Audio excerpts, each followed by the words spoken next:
Hello and welcome all back to Election Time News Canada. Today is Wednesday, April 9th, 2025, and I'll be doing another riding by riding review of the 2025 Canadian federal election, and I'll be mainly basing it off of 338, and I'll be doing a bit of things based off of adjustment and what little you can do with incumbency, because of course the riding borders did change. So, starting off with that, election time news is your one stop for all things elections and politics, from summations to poll reviews and news on elections and politics.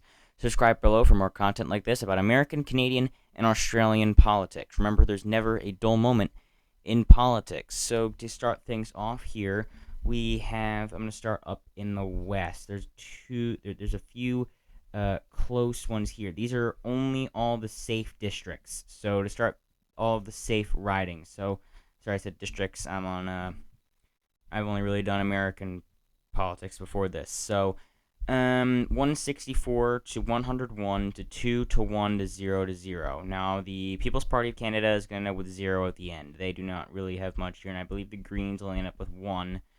The NDP, I believe, is expected to get around 5.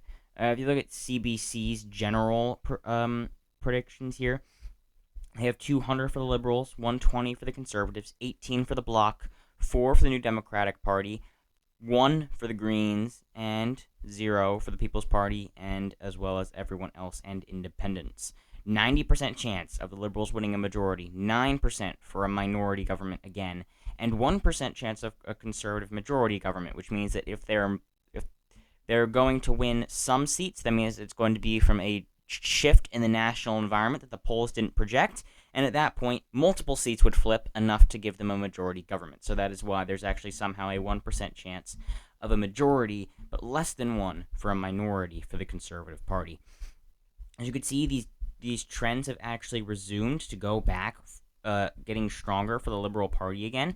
They were stalling around the last video. Here we are from January 6th. Here's where things turned around for the Liberal Party.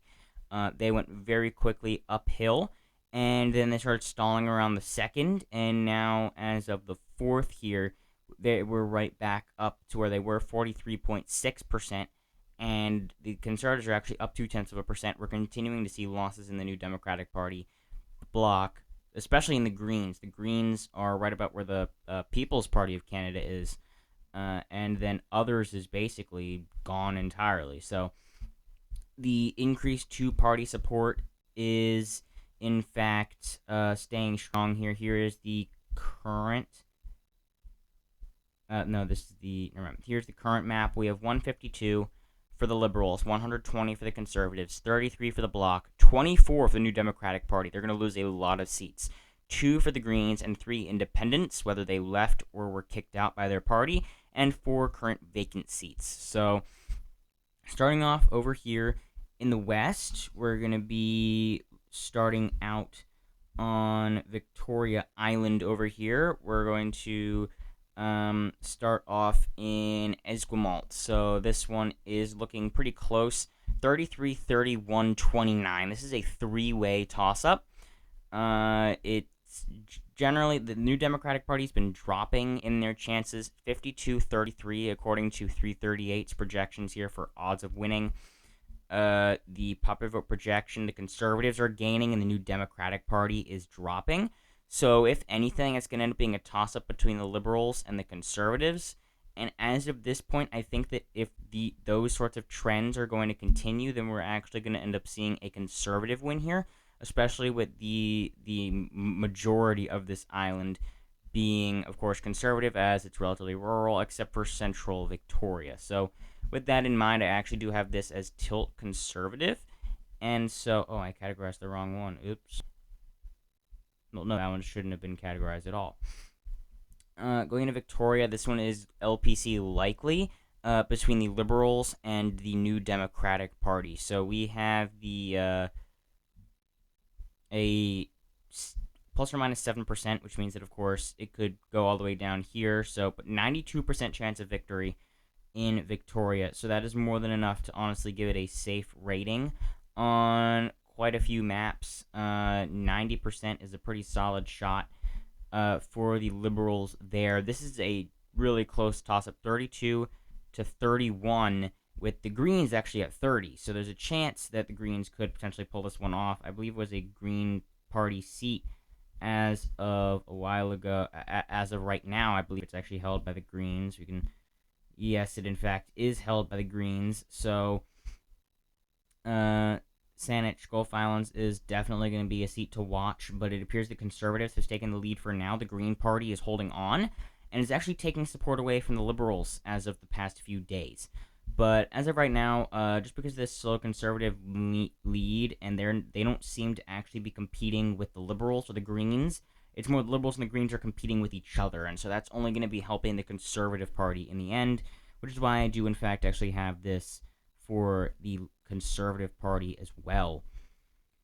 Zooming on into Richmond East, that is 50-40, which is just barely would be safe, but then again, 90 to 10, and they're actually dropping. So it was actually much higher not all that long ago, but it plummeted down. I guess there was probably a poll here that was done, but it's a Conservative-held seat, but it looks like the Liberals might be able to take this one. They're still at 90% chance of winning, though, so I'm going to put this one in likely just because the chances have dropped, and there's not much way to know whether or not that's going to continue or not.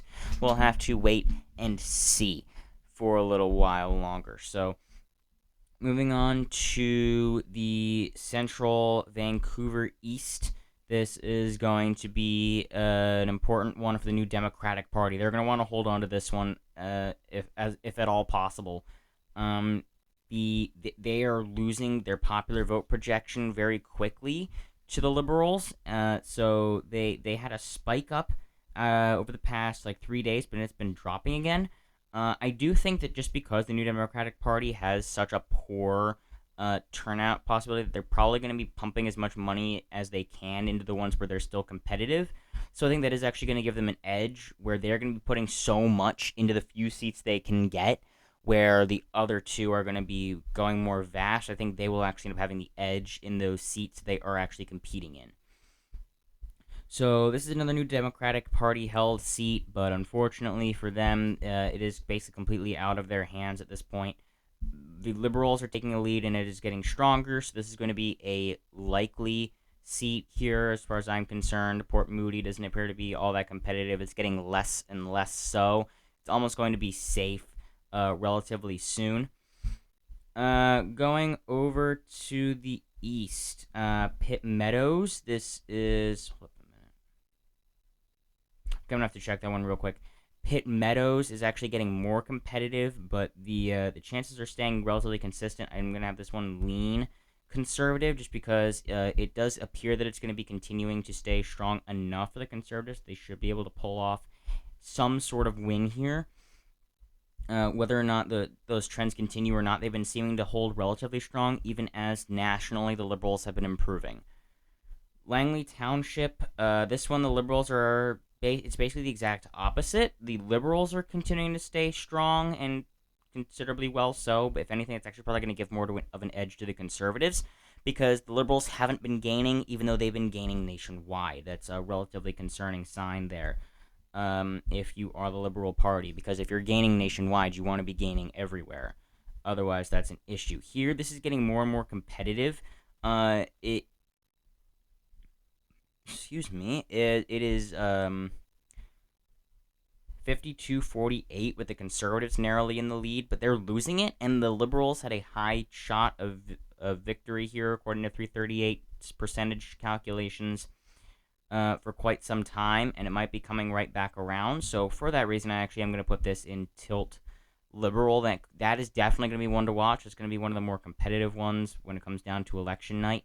South Surrey, this is going to be another one that's actually getting closer. The Conservatives are gaining here.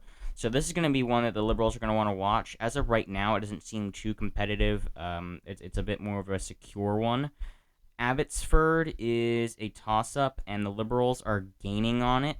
But still, the Conservatives have enough room that I'm going to put this in tilt, because that doesn't look like it has good trends. and I'm trying to look at, election night. That doesn't look like it has good trends, but as of right now, they could probably still end up winning it.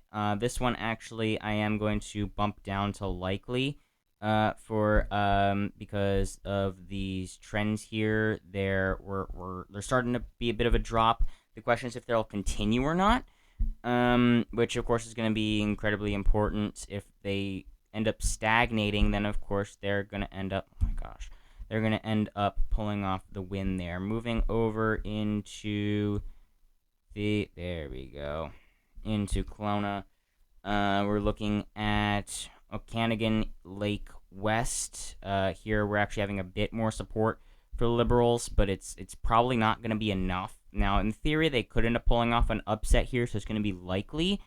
But as election night gets closer and closer, if those gains aren't increasing, then we're going to end up moving it to safe. Here, the Conservatives have actually taken a lead again. It's been really, really close, though, so this is going to be tilt, just because basically that lead is so small that they could lose it again basically any day at this point. It just depends on a few poor polls for the Liberal part or for the Conservative Party, and that would basically shift hands as far as that goes. So, moving over now towards Calgary, there are 2 competitive ones. There's actually 3. Looks like I messed this up a little bit here. That's actually going to be safe there. Oh, no, that's not what I meant to do. And there are 2 competitive ones right there. All right, so there we go. Okay, so here it's 46-48, and currently the Liberals actually are in the lead here, but ever so narrowly. It's been a tough battle back and forth.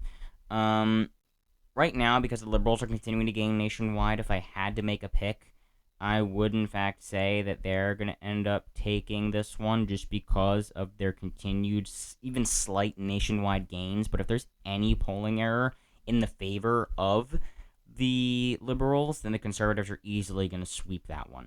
Here, this is actually going to be basically the other way around. While the Liberals are gaining, I don't think it's necessarily going to be enough. These odds of winning are showing enough for themselves that most likely the Conservatives are going to be able to hold on to this one. That's definitely going to be one that we're going to have to watch, see if it might get closer over the rest of the month, but it's not necessarily one of the most competitive ones by any means. Liberals are leading here. They're pulling ahead. This is going to be one that they're more, going to be more laid back in. I'm going to give that one lean just because it appears that it's more on the way up, if anything, instead of potentially getting more competitive. Scrolling on up here to Edmonton, there's quite a few. This one here, I did not mess up. That is actually only 8 points for the New Democratic Party. So it's likely, but their chances are dropping because they're losing support to the Liberals. So I actually do have this one as likely just because of that continued dropping support. So that's going to be something the New Democratic Party is going to have to be watching as they continue to lose national support. That's something they basically can't afford any more of at this point already. Edmonton Southeast, this one is just getting better for the Liberals at this point, so there's not really much to even worry about as far as that goes. If you're campaigning for the Liberals, that's really just more of a secure seat at this point. Edmonton Gateway, this one's going to be a conservative lean just because the looks inconsistent, and inconsistency means that it can flip in basically an instant. So that one's going to be one that if you're looking more at ones that could be sleeper flips, that's probably going to be more one of them because of that variable average here. Something that's more stable like this is going to be a bit better. There's a general curve to it. Edmonton Riverbend thus is going to be likely because it's a bit more consistent in their odds as well as their judged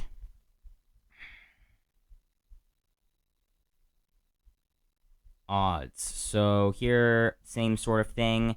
There's going to be a curve to it. It's going to be best odds in the very beginning of January this year.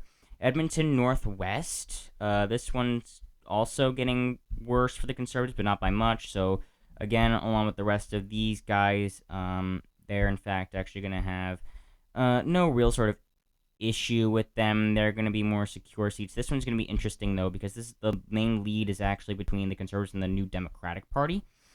But it's losing support for the Liberals, so this one's going to be likely as well, because the Liberals are actually going to be cannibalizing the New Democratic Party and giving it to the Conservatives in the end. And here we do have another strong Conservative win here. I actually have this one as safe, just because of that impressive lead. 85% is basically guaranteed. It's not, 90%, but 85% is generally considered safe enough. This one's actually going to be one of the few seats the New Democratic Party is definitely going to be focusing on. They're still stuttering, but I think that this one's going to be one they're going to focus on. I actually have this one as lean because they're not actually losing it right now. This is one that they have right now as well, so they do kind of have that incumbency sort of thing there. People there are more likely to vote for them as well. Here, Nunavut, this is by far the largest riding in the entire country. 53-46. The Liberals have actually taken this one from the New Democratic Party, but not by much. It depends on if the New Democratic Party can turn things around, so I do have this one as tilt for the Liberals, because it's not necessarily all said and done yet. The Liberals might have some sort of collapse coming. There is still a month left, and anything could change very quickly. Here we do have 2 for the New Democratic Party, which are going to be critical for them. The more safe of them is going to be Winnipeg Center. So this one, New Democratic Party, has a relatively strong lead. They've been holding on somewhat well. It wouldn't take much to shake things up here, but as of right now, they're holding on. They've had 3 consistent days in a row where they haven't lost much. That's not necessarily true for neighborhood Elmwood. That's going to be lean. The Conservatives are starting to take a bit more of that vote, so that's going to be more of a one that they're going to have to focus on there. And then on Kildonan, this one's actually going more towards the Conservatives now over the past few days. I'm going to have this one be tilt Conservative because, again, if there's more surges in the polls nationally for the Liberals again, then we're going to be seeing, of course, shifts towards Liberals in basically every single riding, which would include that one. So we're going to then have a bit more to work with there. So Kapuskasing, I am I'm Timmins, good old Timmins. Yes, Timmins. The Liberals are basically completely taking this one home. I'm actually gonna put this one in safe. Even though I believe the margin isn't actually all that high on here, it's only by 6. Just based on the trends there, based on the predicted voting, it looks safe enough that honestly it's probably gonna be this one's the block by 10, and it's actually going up. So the block in Abitibi is actually not losing much at all to the Liberal Party. I just wanted to point this one out because it's kind of an outlier. They're actually predicted to win by more. So if there was some sort of gerrymandering, this would be the opposition-centered district. In order to potentially win this one, we have Bailly James, which now actually the block is also doing better. So if anything, I think the block is probably actually going to be the one that might be able to help the Conservatives, if anything. So I'm going to have this one be lean Liberal because the things are still looking a bit tense there. They could come back towards the block, but it's looking a bit safe as far as most statistics are going right now. So, okay, going up over there. So, here we go. Alright, Lac Saint Jean is going to be lean for the block. It's actually continuing to increase, so I do actually have this one as safe. At this point in the campaign season, there's not really much that any of the parties can do to really take that away at this point in time. This one's going to be likely because it could turn around, but the block is actually getting increased support, especially in these outer regions. And against both parties, against the Conservatives and the Liberals. And this one's actually going to be likely Conservative, because again they're actually gaining against the Liberals. That's going to be probably what's driving most of the slowdown of the growth in the polls. There is going to be from areas like that where the Conservatives are actually gaining at this point in time. The Bloc here is going to have another safe seat here, in Côte Nord. That's going to be a strong one for them. Rimouski is going to be another seat here. And again, I am not 100% sure how to pronounce quite a lot of these. My limited knowledge of French and stuff is carrying me here right now. So, the Bloc is probably going to be carrying this one as well. Their odds are also going up. The closest that they got to even was 80%, which is not necessarily bad odds, and even then they're actually gaining again. So, now we're getting down to Miramichi.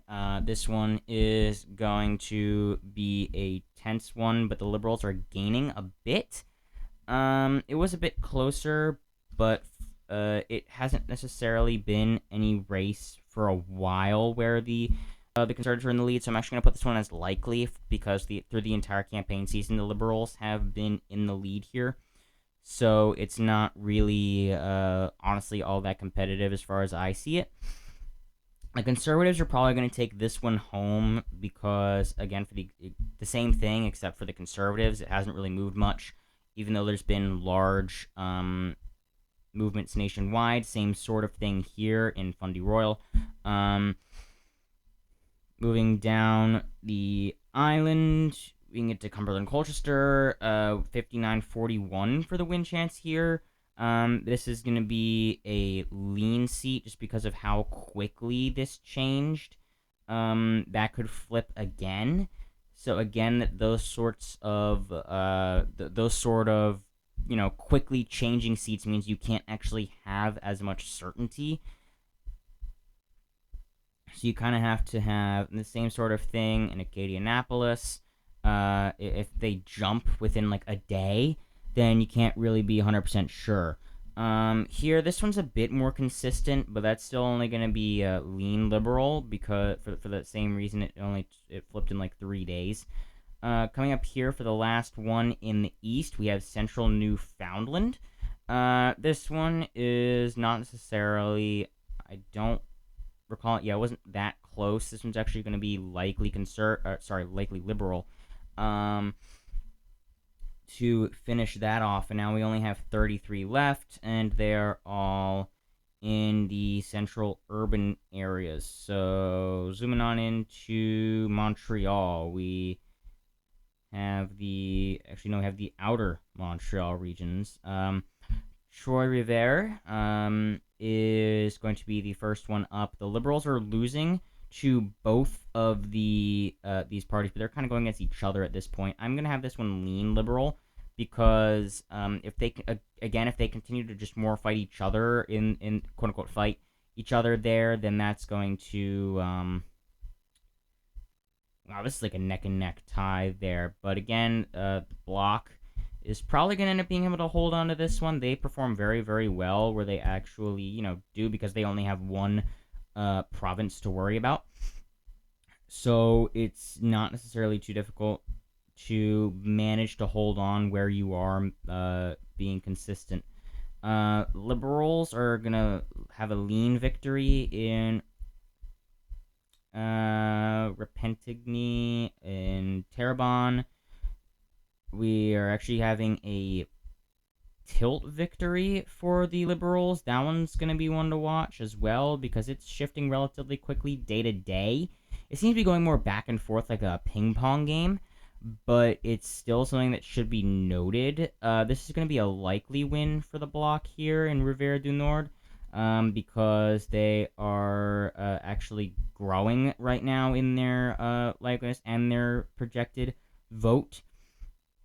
This one is going to be a lean Liberal win because the Bloc is staying somewhat competitive there. So there is that. Laurentides is going to be a lean Bloc win because there's not anything too strong to suggest they're going to, perform extremely well there. They're doing okay. Their lead isn't by as much. This one's going to be likely for the Bloc as well for the exact same reason. They're performing well. They're actually increasing their support now. So that is definitely going to go for a strong support for them in the end. Beauharnois is going to be likely for the Bloc because, again, they also hold that seat, so they're going to have that advantage there. La Prairie is going to actually be likely Liberal because, again, they have a strong advantage. It could turn around. We're halfway through the campaign season, and the lead flipped since then. This one in St. John, I actually have to just give it to the Bloc by tilt because of incumbency, but there's literally nothing there that points for one to the other. If I had to say that one of them was the closest, it's St. John, because it is going back and forth very neatly. It is basically perfectly 50-50. Little Chambly, this one is actually going to be lean for the Bloc because even though that win chance looks high, that projected vote share really isn't that strong for one party or the other. So that one's going to be one to look for there. Pierre Boucher is going to be a narrow win for the Liberal Party here. That is going to be just because of the recent growth here. Now, if the Bloc continues to grow, especially in Quebec, then, of course, we're going to be seeing those odds shifting greatly in the... Let me see this real quick.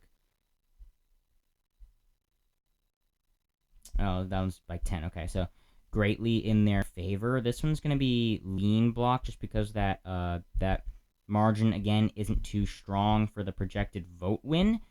Plus or minus 7% when you're leading by 1, that really introduces a lot of error into it. So that's going to be lean here. This one's likely. They're basically out of the margin. They're not necessarily out of the margin of error, so you can't say it's safe. But they're performing pretty well there for what it's worth. Beauport-Limelau, can't forget that one up here. That is going to be a conservative win, likely because they're continuing to grow support there. It's a conservative region with the exceptions of those two. And now we're finally going down into the last few that are left. 17 to go. So, this is we already have a Liberal majority government here, 184 of 172 required, and so these are just going to make things easier for the Liberals as they're trying to govern. So, I didn't go far enough. That would explain a lot. So, starting in Peterborough, this one is going to be a pretty tight one as well, but the Liberals are growing in their support right now. It's been very, very close, though, so I'm going to say this one's going to be tilt because, again, that's not much certainty, plus or minus 8%. So, excuse me, so that there's going to be Bay of Quinte. This one's getting more competitive, but not necessarily by much. So that one's going to be likely for the Conservative Party because there's not much ground that they're necessarily losing. Exact same thing in Northumberland. They might be losing a bit of support in that predicted margin, but it's really not much compared to their lead in the likely margin there. So this one's I'm actually going to put in as safe just because we have, 88%. They're well outside of quite a bit of those. They're on the much stronger end of the margin of error where we're down to very, very low occurrences. This, on the other hand, I'm actually going to put down in as tilt because that is a huge drop, again, in one day. So, again, if something like that happens again, then that could very well just easily flip the race in a matter of hours. This one here is much more consistent, so that's going to be lean conservative. And so there's not much to elaborate on there. Vaughan Woodbridge.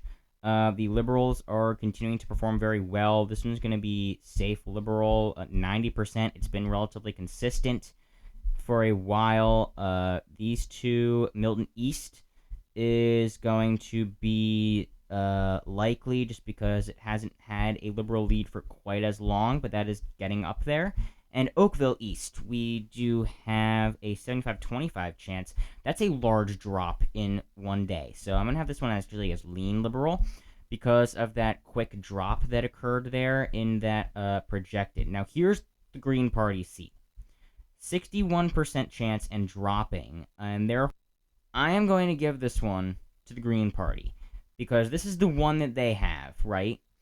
So they're going to be putting everything in this. It's the new Democratic Party, except basically 10 times more.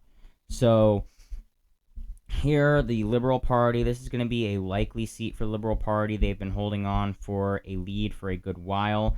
Hamilton Center, this one is a toss-up between the NDP and the LPC. The Liberals just took the lead, but again, even though they are just in the lead, again, I think that new Democratic Party push in every single spot they can be competitive. Again, that's assuming that they are, extremely intelligent campaigners, and I don't know much about how well they campaign, etc., etc. But if anything, I would give them the edge there. Niagara-on-the-Lake is probably the second most competitive one right now. It is extremely, extremely close. I'm going to give it to the Conservatives. I'm going to go with them. I'm going to be boring, right? I'm going to go with 338 on this one. Give it to the Conservatives, but only because they have the lead right now and because I'm not leaving any toss-ups. So, but again, this is another one that probably, if I was leaving any toss-ups, this absolutely would be a toss-up. Just because there's purely basically nothing to go off of at that point, other than, what are the polls, which is one instant in time right now, looking like? You want to see trends, you want to see, plug that into demographics and figure out what on earth might happen. So, here, this is going to be a lean Liberal seat because currently they're doing relatively okay. I think I actually did, yep. There we go. They're doing alright as far as that goes, but not exemplary, and I missed a seat somewhere. That's going to be fun to find. Alright, and going on down to London Fanshawe, we have a toss-up between the New Democratic Party and the Liberal Party. The New Democratic Party, his support is collapsing, but if you do see, there is a slope that is ending. I do think that they do still have the slight edge. I think it's actually going to be lean, because that is actually stopping very quickly. And if anything, I think it's probably going to end up around like 51-48 or so. And so then we're going to go into Windsor West, aka East of Detroit, if you will. And this is going to be basically the exact same thing, except it's going to be tilt, because that is just going to be a bit closer. Those numbers look much closer. And so we're going to end up having just a closer race in general. So, alright, it's none of the big ones, so it's not, there we go, it's in Regina. So, let me see. There it is. Yep. Completely missed it. So, there we go. At least it didn't take long to find. I'm getting good at this, guys. So, moving back on over to Regina, not to forget about Regina, Wascana. This is a toss-up between the Conservatives and the Liberals, of course, but it's looking pretty good for the Conservatives.